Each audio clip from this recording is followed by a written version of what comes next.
পাঞ্জাবের বুকে নর্মাল টেম্পারেচারই হচ্ছে 11 ডিগ্রি। তাহলে ভাবুন কতটা ঠান্ডা। সকালে থেকে রাত অবধি প্রচুর ঠান্ডা, আর সেটা যদি রাত 12টার পর বা 1টার পর হয়, তাহলে সেই টেম্পারেচার নেমে হয়ে যায় 8 ডিগ্রি থেকে 9 ডিগ্রি, কখনো কখনো 7 ডিগ্রিও হয়ে যায়।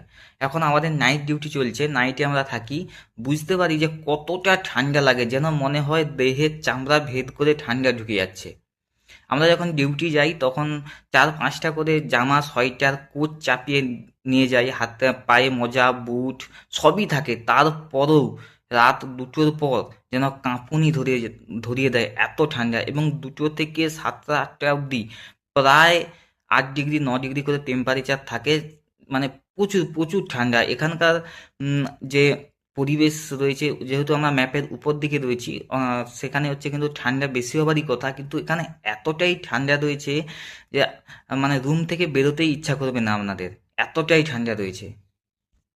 এখন তো জামা কাপড় ধুইতেও ভয় লাগে, খাওয়ার পর যে থালা বাসন ধুবো তাতেও ভয় লাগে, খেতে ইচ্ছা করে না, এত ঠান্ডা। কারণ খাওয়ার পরেই তোমার বাসন ধুতে হবে, জামা কাপড় ধুইতে হবে, আর সেগুলো ধুইলে জল একদম কনকনে ঠান্ডা, প্রচুর ঠান্ডা, একদম হাত দিতে ইচ্ছে করবে না আপনাদের। পাঞ্জাবে এতটাই কিন্তু ঠান্ডা রয়েছে।